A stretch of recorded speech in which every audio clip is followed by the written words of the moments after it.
right, so I'm here with Mikey Garcia.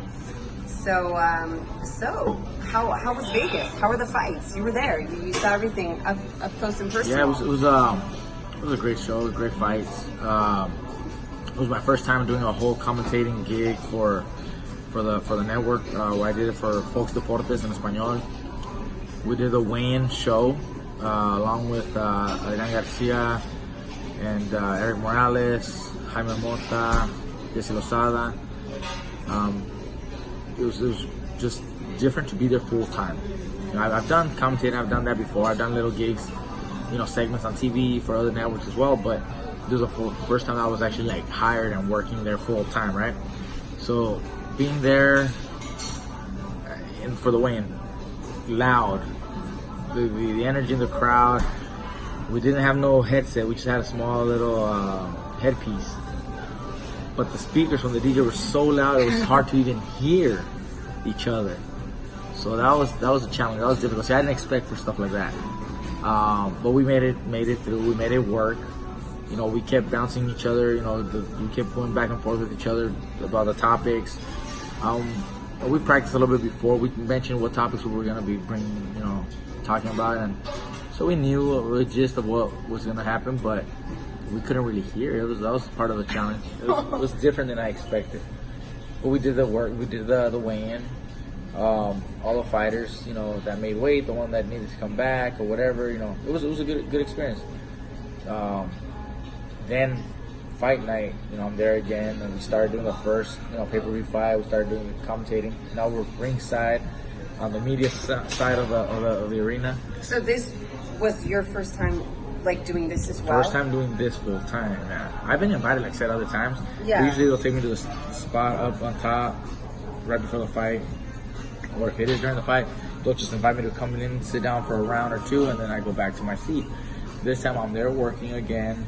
So we're there sitting, like I said, with Eric and Adrian and Jaime Mota, and so we're doing the mic. This time we do have a headset, so I really couldn't hear the crowd except for what was on TV for the microphones, the ring microphones that hang up in the ring. That's what I could hear. So I could hear people through those microphones, but I didn't hear the actual people around me. If that makes sense. Yeah, no, of course.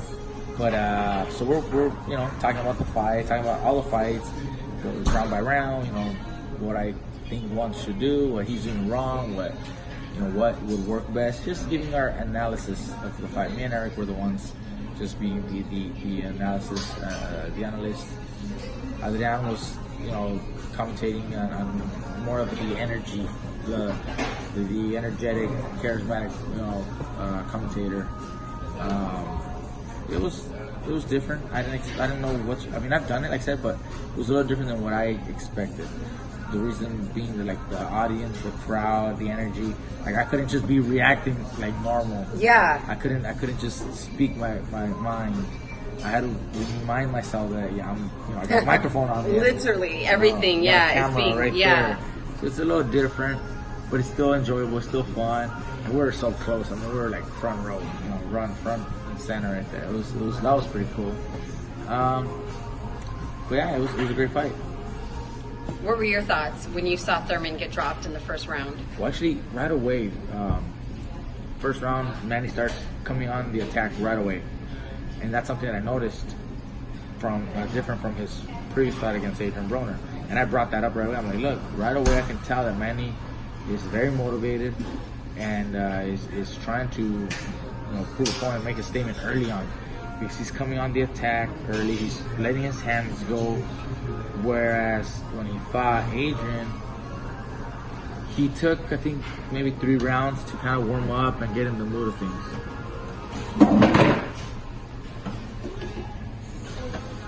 Oh, there you go. So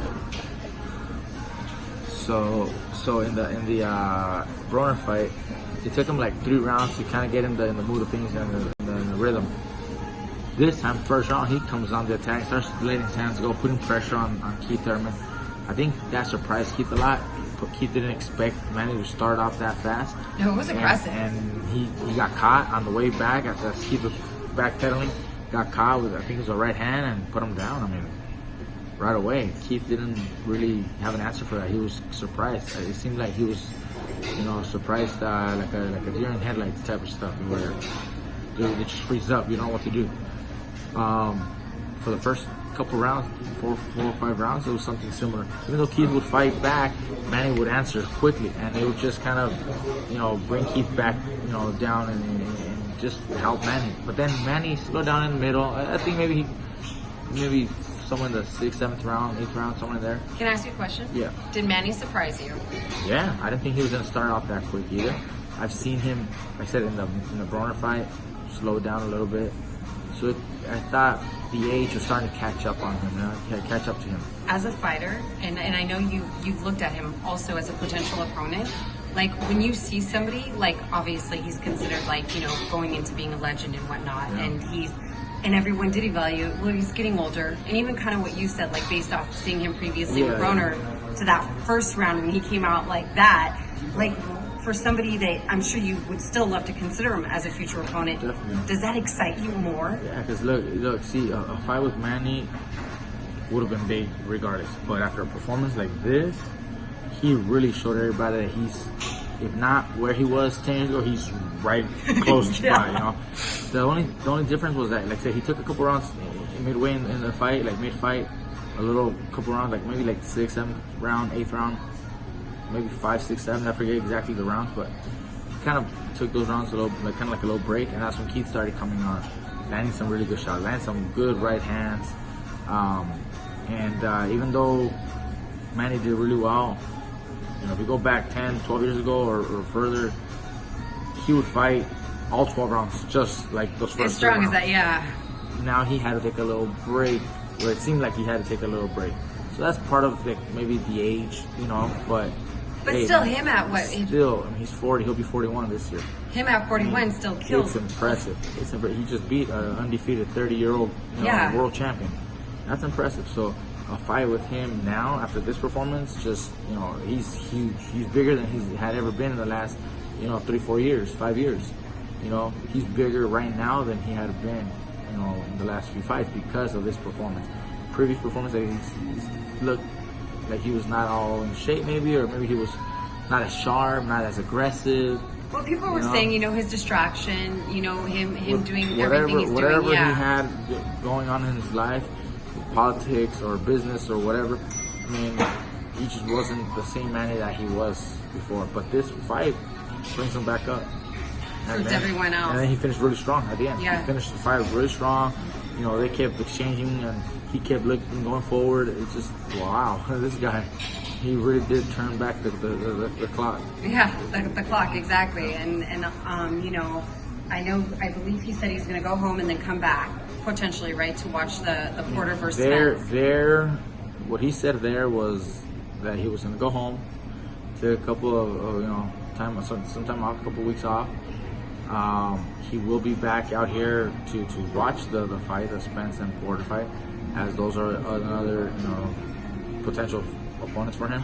They're world champions, unifying the titles at welterweight, so it makes sense that he would want to pay attention to that kind of fight. Of course. I don't know what his plans are. He said he wasn't planning on fighting this year, for the remainder of this year, and that's totally understood. A tough fight that he had.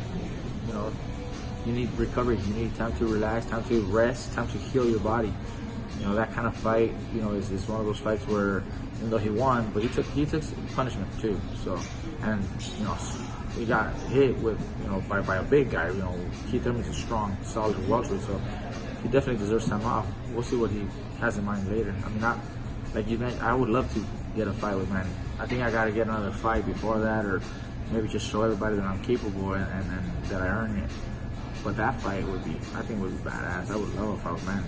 And being that he's where he is right now, adds that much more to the value of that win over Manny right now, more than a win over Manny, a couple fights ago. Exactly. Right now he went back up. His stock just went up. Yeah. So 100%. A performance like that, how could it not? Yep. So you as a fighter, you respect like every angle then of him. Of course. Yeah, that was amazing. And then you know, I know Garcia Promotions. You're part of Garcia Promotions. You are a Garcia. And I believe, how many fights have you guys done? I think you guys have done 4. Or like 4 or 5 shows, yeah. Yeah, and you have one coming up. We did the one since San Bernardino and Dallas this past month.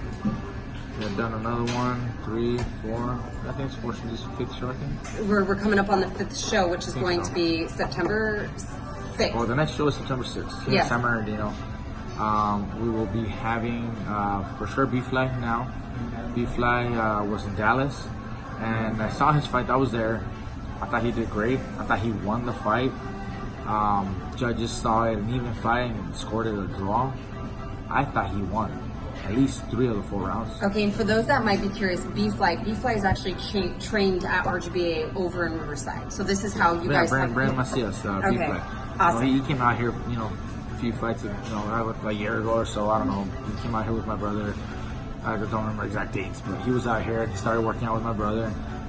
He was training with his coach and back and forth, just to stay in shape, but come back, kind of refine some stuff with my brother. So that's how we know B-Fly. He became a character, became a just charismatic character for the gym and friends with everybody. And he's so full of, just life and confidence and just the energy that he brings. I mean, he's a cool guy, but. So he's going to be on this card then come September 6th. Yes. I had seen him before in the Summer show in January, and he didn't really do well. He barely did much. Well, now I know why, but at that day he didn't perform to the best that he can, to the best of his abilities. So I was kind of a little disappointed in that performance. But then I just saw him in Dallas, and I was impressed. I'm like, wow, this kid, he can box, he can fight. He was aggressive. He showed the heart, the determination. He got hit with a couple shots, but that didn't, phase him. He got a little cut right here and just, faced adversity and kept going. So that I liked this. I told him, dude, don't worry about the draw. I thought you won. I felt like you won. We want to, make it official, sign you to the team, and get you back right away. Oh, yeah. So he was excited. He says, I'm ready, baby. Whatever you want. Like, well, let's get it together. So we'll be having him September the 6th, San Bernardino. Opponents and all that's still to be determined, but we already got that spot for him. I think we got other guys there, like Alfredo. I think he's Alfredo, yeah. Alfredo's going to be on the card. Will also be there. Another guy, we started with sparring with him. He was one of my sparring. Alfredo? Yeah. No way! That's so cool. I sparred with him before, and that's how we. Yeah, he was on the last card in San Bernardino. Yeah. So we'll have him. I mean, I forget exactly who else, but yeah. We got them. It's gonna be a full card. Expect to be a full card with some very good fighters. Good prospects, and that's what it's about. Getting these guys another opportunity to get back in the ring, show their skills to their fans. Most definitely. And so that will be September 6th in San Bernardino. It's 7 p.m. I believe is when everything starts. If the event goes according to our plans that we have, 7 p.m., 7 to 10, 7 to 11 p.m., whatever. Yeah. We, you gotta be a little flexible with time, but that's what we're hoping for. It'll be on Friday, September the 6th. Starts around 7 p.m. So try to get there. Try to get there early. It's gonna be a fun night again. Every time that we've done shows, people show up, lots of love, lots of support, and they all go home very happy. It's a great show, good fights, and they're supporting their local fighters. They're supporting their own family members or friends. That's what makes it such a good show.